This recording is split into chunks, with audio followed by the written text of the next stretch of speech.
9:47, Thursday night. I opened the door because someone knocked soft, even 3 times. The porch light spilled yellow. She stood there, my next-door neighbor of 8 months, hands folded against her stomach like she was cupping something fragile. Behind her the street was quiet, a street lamp flickering, and across the road the little cottage held one lit window. She smiled the small smile of a woman who had rehearsed the line for 10 minutes in her kitchen.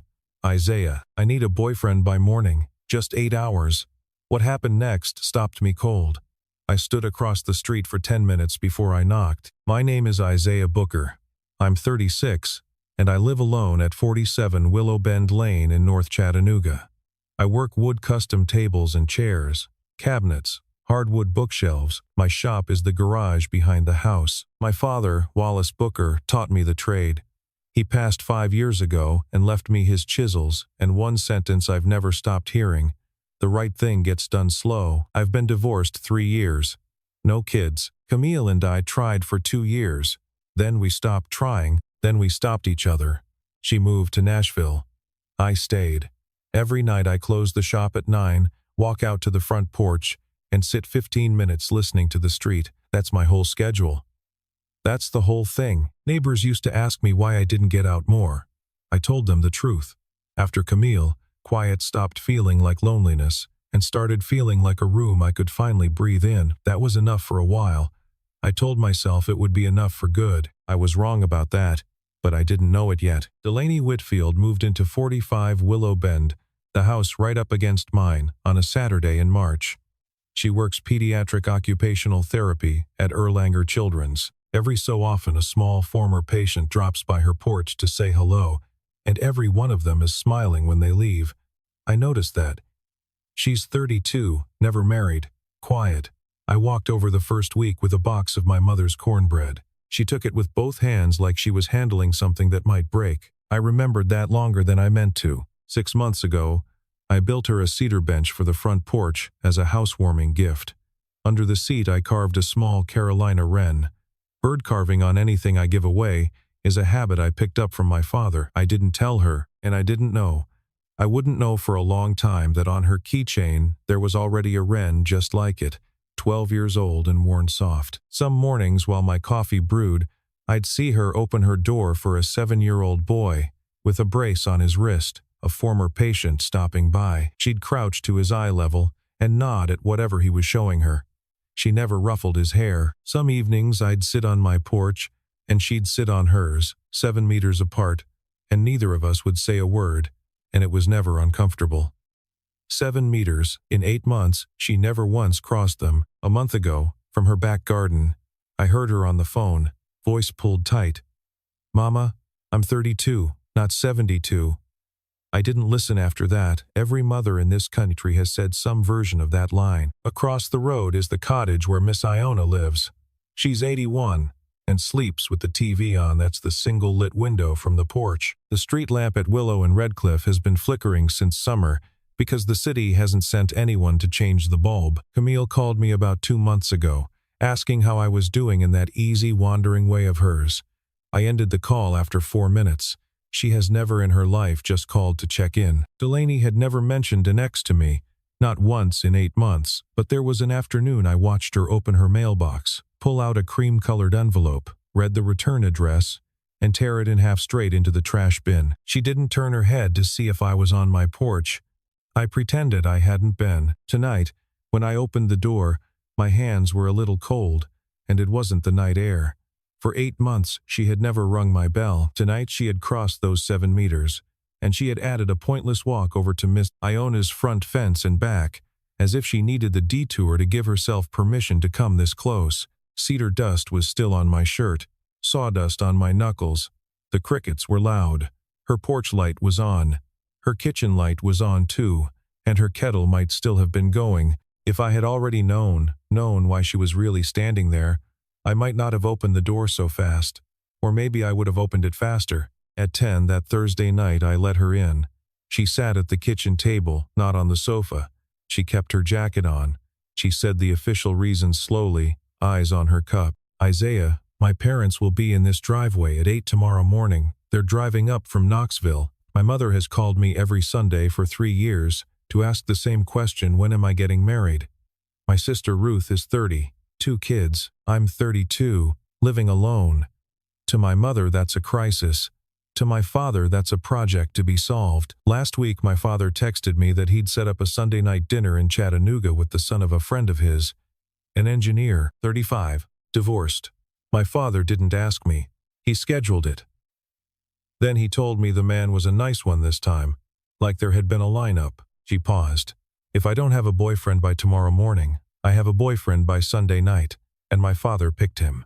I've done this dance for 3 years. I can't do it again. I'm tired. I asked, why me? She answered too fast. Because you're right next door, I asked again.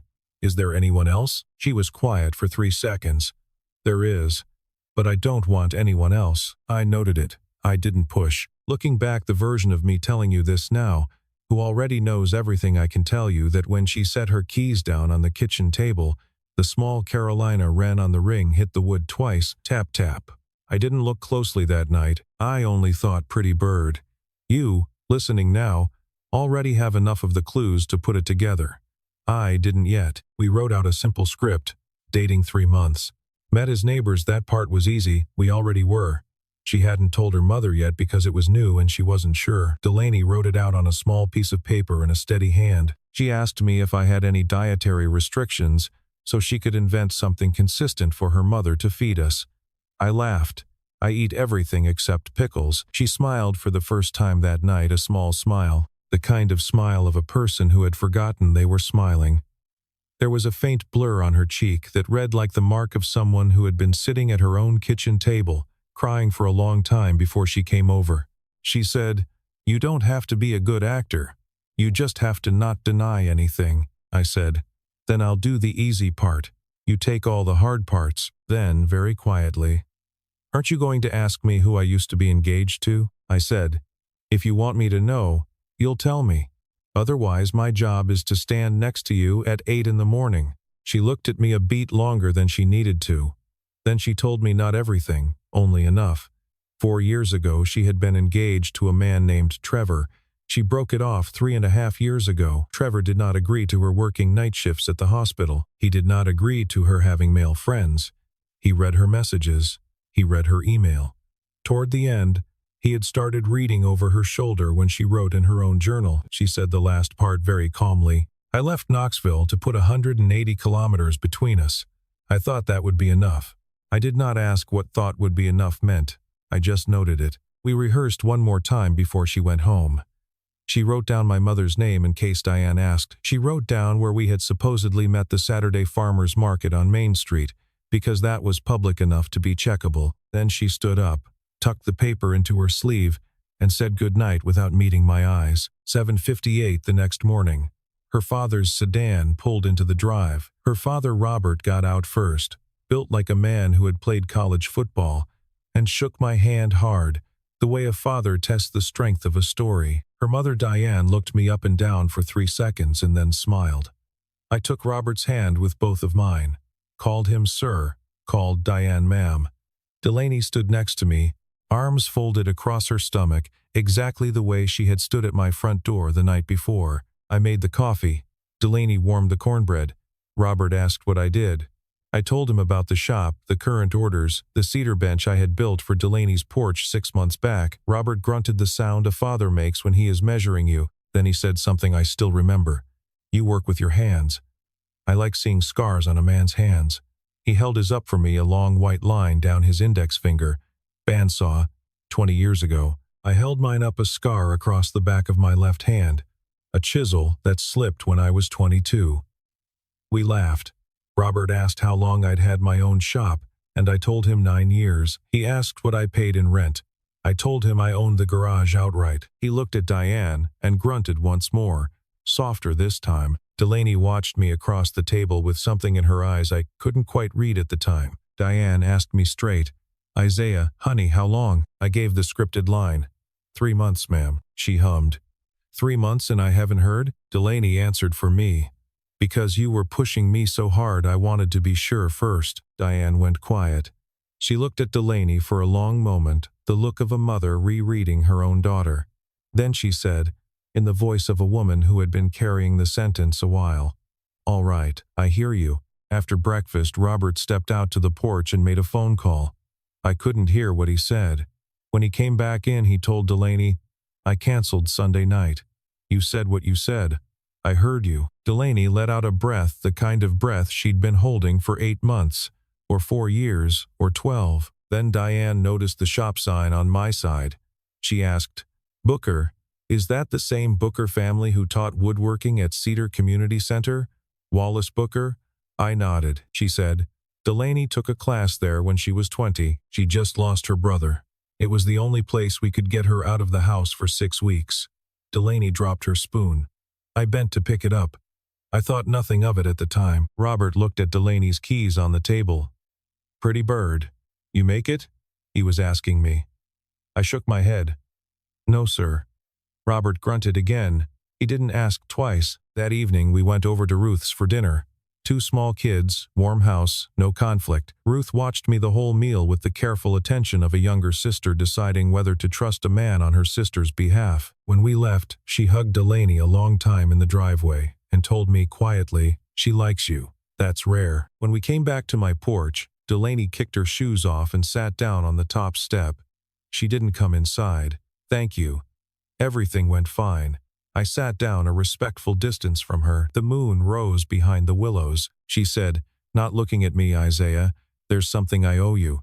Not today, but I owe you." I said, "You don't owe me anything." She smiled a tired, real smile. "You say that because you don't yet know what it is." The kitchen still smelled of dark roast. The sugar had made a soft sound falling into the cup. Sunflowers Delaney had set out for company were heavy in the small room. The cedar bench had creaked when Robert first sat on it, and he had said, "Solid." If I had noticed the wren on her keychain that night, or the way she dropped her spoon when her mother mentioned the woodworking class, I would have understood. But my father taught me to do things slowly, and I listened to him one day too well. Friday afternoon at 2, a rental SUV pulled into my drive. Camille got out. She walked into the shop like she had never left, holding 2 paper cups of coffee. "Isaiah, I heard you had someone new." I asked her how she'd heard. She smiled. "Nashville's small. Chattanooga's smaller." Her eyes stopped on the half-finished bookshelf on my bench. "You building that for her?" I didn't answer. Delaney walked into the shop just then to ask what time we needed to leave for Ruth's. She froze at the sight of Camille. Camille introduced herself as ex-wife, now old friend, in that too sweet voice. Delaney shook her hand politely. Camille glanced down at Delaney's keys, half out of her pocket. Her eyes stopped on the wren for maybe half a second. I didn't catch it. "Pretty bird," she said. Camille got herself invited to Ruth's dinner that night. She pulled Delaney out to the porch and asked where she'd gotten the wren. Delaney answered honestly, a woodworking class a long time ago, one carved by the instructor. Camille nodded. "Cedar Community?" Delaney said. "Isaiah taught the class." Camille smiled slowly. "So you two go back further than I thought." 7:15 Saturday morning. Camille was at the shop door. "No coffee this time. Isaiah, I need you to listen to all of it before you react." She had it rehearsed. Delaney had taken my class 12 years ago. The wren on her keychain was one I had carved and given her. She had kept it 12 years. She had chosen the house next to mine on purpose, and this whole thing, the boyfriend by morning thing, is not a crisis. It's a script. I went inside and opened the drawer where my father had kept his enrollment logs. Class of 2013, page 17, Whitfield D., 20 years old. My father's signature next to it. My hands went cold. Saturday afternoon, I stood at the bottom of Delaney's porch steps. She was watering her plants. I wasn't angry. I asked her 3 things. "Did you take the woodworking class in 2013? She said yes. "Was the wren one I gave you at the end of that class?" She said, "Yes." "Did you rent this house because you knew I lived here?" She was quiet for 3 seconds. "Yes." Then I asked the 4th question I hadn't planned to ask. "So Thursday night, when you knocked on my door, your parents coming Friday morning, was that real, or was it a cover?" She answered without dodging, "Both were real. My parents coming was real. The cover was real, but the reason I knocked on your door, not anyone else in my phone, was because I had been waiting 8 months to find an excuse small enough that you wouldn't say no." Saturday night, Camille sat in a rental car at the end of my street. I saw her brake lights when she shifted gears. She was waiting for me to come to her hotel and be angry. I didn't come. Sunday morning at 8:30, I went to her hotel. She opened the door waiting. "Camille, you told me the truth. Thank you, really. But you told it wrong on purpose. You think her remembering me for 12 years proves manipulation. To me, it proves she waited for me longer than I ever deserved. You don't need to fly back. You're going to regret this, maybe. But not because of her." He left. At 10 Sunday morning, I walked over to Delaney's porch. Robert and Diane were drinking coffee. I sat down with them, not acting any more real. Robert told me about a toy chest he had built for Delaney when she was 6, that had come apart 2 years later. He laughed at his own workmanship. He hadn't told me that story while I was still pretending. At 11:20, a black Silverado came down Willow Bend slowly. Brakes. Parked at the wrong angle. The door opened. I looked up first because I was facing the road. The man who got out was 34, an engineer's build, polo shirt, sunglasses in his hand. He looked at the porch. He couldn't believe his eyes. "Delaney?" Delaney's cup froze halfway to her mouth. Robert shot to his feet. "Trevor? My God, what are you doing here?" Trevor smiled the smile of a man who had rehearsed it in the truck. "I came up to Chattanooga for the weekend to see an old buddy. I had no idea Delaney had moved here." Diane clapped her hands. "Well, isn't that fate?" Delaney whispered. "Only to me, that's not fate. That's a nightmare." Trevor came up the steps uninvited. He shook Robert's hand with both of his and kissed Diane on the cheek. He looked at me. "And you are?" Delaney said. "My boyfriend, Isaiah Booker." Trevor smiled, the smile crooked half a millimeter. "Nice to meet you." His handshake ran 3 seconds too long. I didn't squeeze back. I just watched him until he let go first. He sat in the chair I had just left. He told Robert edited stories from the old days, camping trips, family dinners, a cousin's wedding. He didn't mention the bank accounts. He didn't mention reading her messages. He didn't mention the 6 months of texts. He said, "Delaney and I had a misunderstanding 3 years ago. I never stopped thinking about what I could have done differently." Robert grunted softer than the one he had given me Friday. Trevor did not leave. Not at noon. Not at 2. He started fishing at me. "You got a degree? Does carpentry still pay?" Delaney once told me she only dated men with graduate degrees. That last one was a lie. Delaney tapped her ring finger twice against her glass, our signal. For he's lying. She pulled me into the kitchen. "He didn't know I was here. This is chance. But he's not leaving as long as my parents believe him." She was shaking. Not from fear, from exhaustion. "Do you want to bow out?" I said. "You stood across the street for 10 minutes for me. I'll sit back down in my chair." Sunday night, Trevor invited himself to dinner. Robert agreed, the same sentence he had used for Camille, pointed at a different person. Trevor talked all through the meal. Delaney answered politely and briefly. I let him talk himself out. 10 p.m. Sunday. After Delaney's parents had gone to sleep in the guest room, I was on my way out to the porch when I heard footsteps inside her house, not hers. Trevor had cornered her in the hallway. His voice was low, just loud enough to reach me through the screen. "What game are you playing with the carpenter? I know you. You're not compatible with someone like that. 3.5 years. I have not stopped thinking about you. Give me 1 week. Just one." Delaney. Trevor. Step back. Trevor. "I love you." Delaney stepped back. I opened the door, walked in. Didn't say anything, just stood there. Trevor looked at me. He smiled, the crooked smile, deeper. "You and I are going to talk. Soon." He walked out. The door closed. The kitchen clock ticked 11. The coffee had gone cold. The hallway light was yellow enough to see that Delaney's hand was shaking. Camille was gone. She had used the truth to try to make me walk away from Delaney. Trevor had arrived. He was going to use his own history to try to force Delaney to walk away from me, and I knew standing in that hallway that Sunday night that the hardest part of the weekend had not yet happened. Monday at 7, Delaney's parents pulled out of the drive to head back to Knoxville.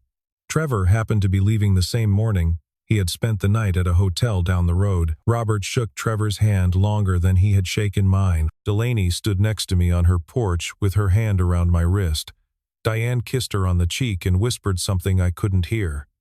The sedan backed out. Trevor's truck rolled out 3 meters behind it, same direction. Delaney and I sat down on the top step of her porch. Neither of us said anything. The street lamps went off one by one. Morning came in gray and cold and slow. She started talking, eyes on the grass. "Isaiah, I have to tell you now. If I don't tell you now, I won't ever be able to." She told it in order, without defending herself. 2013. She was 20. Her brother had died 8 months earlier. She took the class because her brother had said he wanted to learn. She was the worst student there. I sat next to her on the third day and fixed her chisel line without a word. On the last day I gave her the wren. She kept it in a jewelry box for 8 years before moving it to her keychain. She met Trevor 6 years ago. He was good for 6 months. After that, he started controlling her slowly, subtly. She lost her male friends first, then her female friends, then her mother. She agreed to marry him out of exhaustion. She ended it 3.5 years ago, after he read an email she'd sent her best friend telling the truth. He texted her 6 months. Then he stopped. She moved to Chattanooga 2 years ago, not because of me. Because Erlanger had a position, and Knoxville was too close to Trevor. She heard about my divorce from another former student on Facebook, more than a year after she was already here. She saw the rental listing for 45 Willow Bend on the Nextdoor app. In the background of the listing photo, she recognized the Booker Woodworks van across the way. She sat with it for 3 nights before she signed the lease. I told myself I was renting it as a test. If you didn't look at me again after that 20-year-old girl in the class, I'd stay a year and move on, and at least I would know. She hadn't told me at the start because she was afraid I'd think she was too much. I wasn't hiding from you. I was hiding from myself. Thursday night she had knocked on my door because her parents really were coming, and they really were pushing her toward marriage. But she had knocked on my door, not anyone else in her contacts, because she had been waiting 8 months for an excuse, small enough that I couldn't refuse. I stood across the street for 10 minutes not to work up the courage to knock. I stood there to give myself permission not to go home. She stopped. Then she said the sentence, "I remember best, Isaiah. If you walk away because of any of this, I'll understand. But don't walk away because of Trevor. Trevor already took 3.5 years of my life. Don't let him take any more." I sat there for 30 seconds. I thought about Camille. She had chosen the perfect truth to try to make me leave Delaney. I hadn't listened. I thought about Trevor. He was going to use fear to try to force Delaney to leave me. I was not going to let him. I thought about my father. The right thing gets done slow. Not the right thing waits. Done. But slow. I said 3 sentences to Delaney. You don't owe me an explanation. You just handed me your history like a gift. I accept it. Trevor is going to come back. Maybe this week. Maybe this month. I'll be here, and I'm not standing next to you to fight him. I'm standing next to you because I want to. She cried for the first time quietly. Just 2 tears. I handed her the coffee I was holding. She drank it. Trevor escalated over the next week. He texted constantly. She blocked him. He used a different number. He emailed her at work. He sent flowers to Erlanger. She refused delivery. He called her mother, trying to talk his way back in. Diane called Delaney. "Sweetheart, was Trevor like this 3.5 years ago too?" Delaney said, "Yes, Mama, just more subtle." The following weekend he came up to Chattanooga. He stood on Delaney's porch on a Saturday night. Delaney called me. I was there in 45 seconds. I only had to cross 7 meters. Trevor was up on the porch. I stood 1 step below him. "No pushing, no shoving," I said. "Trevor, she answered you 4 years ago. The answer hasn't changed. If you come back here again, I'll call the police. I have a porch camera that has already recorded tonight. Go home." Trevor laughed, thin. "You think you know her? You've known her 8 months. I said, "I know her well enough to know that when she says no, she means no. You never learned that." He left. 10 days after that, Robert called Delaney. His voice was rough. Trevor had called him the night before, drunk. Robert asked Delaney, 3.5 years ago, when you called off the engagement, was it for reasons like last night?" Delaney said, "Yes, Daddy." Robert was quiet a long time. Then he said, "I'm sorry, I pushed you. Isaiah is a better man than Trevor 100 times over. I was blind. I'm sorry." Camille had thought she was giving me a reason to walk away. She gave me a reason to stay. Trevor had thought he was giving Delaney a reason to be afraid. He gave her a reason to choose. 2 Sundays after Trevor left the porch, I knocked on Delaney's door. 3 knocks, soft and even the same 3 knocks she had used on my door that Thursday night. She opened. There were shadows under her eyes. Not from Trevor now, just from a hard week at work. I opened my hand. Sitting in my palm was the second wren, still warm with cedar smell. I had carved it that morning. I said, "One's lonely." She looked at the wren. She looked at me. She didn't take it. She took my wrist instead and pulled me inside. I crossed the threshold of her house for the first time in 8 months plus 2 weeks. 6 weeks in, we still hadn't put a name on it. Delaney cooked dinner at her place 3 nights a week, and I cooked at mine too. On Saturday mornings we walked to the farmer's market on Main Street. She bought peppers, I bought scrap lumber. Everyone in the neighborhood was greeting us as a couple before we ever called ourselves one. Miss Iona came out on her balcony one afternoon and waved. "Isaiah, that girl already knows you cut your own hair crooked on the left side. Marry her." Delaney turned red. I laughed. One evening I took the original wren, the one from 2013, back to the shop. I sanded it lightly. I oiled it. She sat and watched me. She said, "This is the first time it's been off my keys in 12 years. I said, "It needed a rest." 4 months in, Diane came for her first official visit, not as an ambush, as a guest. She brought cornbread, hers, not my mother's. She sat down on the cedar bench on Delaney's porch and looked up at me. "Isaiah, honey, there's something I need to say." I sat down. She said, "Trevor showing up that Sunday morning, I set it up. His father told me he was going to be in Chattanooga for the weekend, and I made sure of it. I thought I knew what was good for my daughter. I was wrong. I nearly walked my child back into a second hell. I owe both of you an apology." Delaney cried for the second time I ever saw her quietly, just eyes wet, cup in hand. I left the 2 of them on the porch. I went into the kitchen to make coffee. 8 months out from that Sunday, some things were finally done. Camille had sold her Nashville place and moved to Atlanta with someone new. I heard it through mutual friends, not from her. She didn't call. I didn't call. Closed. Trevor, 2 months after he stood on her porch, took a job in Denver. An old college friend of Delaney's who had stayed in touch with Trevor's crowd sent Delaney a message. He got married. His wife is 27. "Congratulations on getting out." Delaney read it, deleted it, and didn't tell me about it until 3 months later. Closed. Delaney was promoted to lead therapist at Erlanger. She left earlier, came home later, was more tired, but she'd laugh telling me about a 4-year-old who finally picked up a pencil. I expanded the shop. I added a corner for fine carving. I built a set of small chairs for the play area at Erlanger's pediatric wing, with birds carved into the armrests.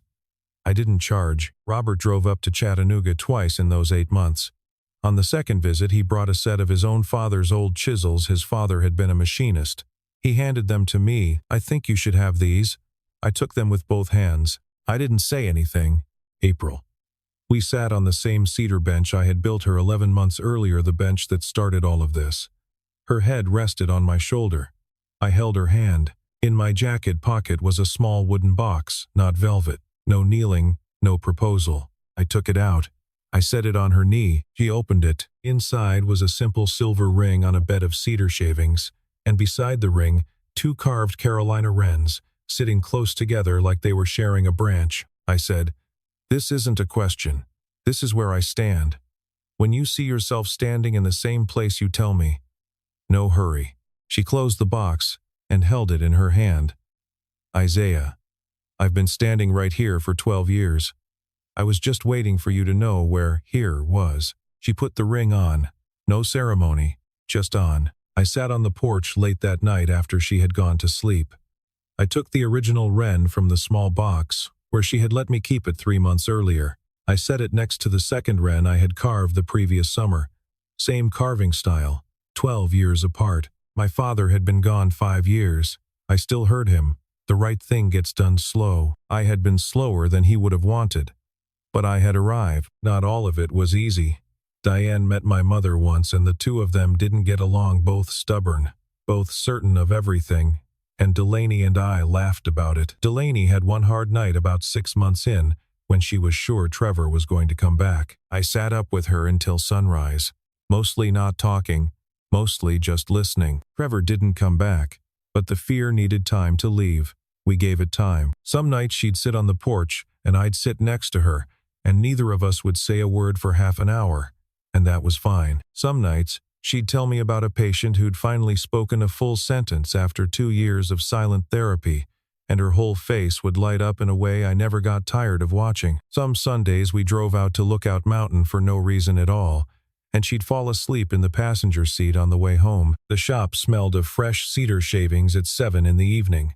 Her slippers made a soft sound on my wood floor the first morning she stayed over. The coffee maker gurgled its way through the first pot of coffee she ever made at my house. The cedar bench creaked in a familiar way now, when the two of us sat down on it together. 7 meters took 8 months to cross. 12 years took 3 porch steps, and a history like the 4 years she had spent with Trevor that took her a full year to allow herself to set down. My father was right. The right thing gets done slow. But there was one thing he didn't tell me. You also have to have the courage to start. I'm sitting on that same cedar bench right now, the bench I built for a neighbor 6 months after she moved in, before I knew who she had already been to me for 12 years. There is a small Carolina wren carved on one armrest. On the other armrest, I carved a second one last summer. Delaney is in the kitchen, warming up her mother's cornbread. Miss Iona across the road is waving through her window. She knows that I know she watched Delaney stand outside her cottage for 10 minutes that Thursday night, and she has never once said so. The street lamp is still flickering. The city still hasn't come. Camille told the truth that night. She just picked the wrong place, the wrong moment, and the wrong reason.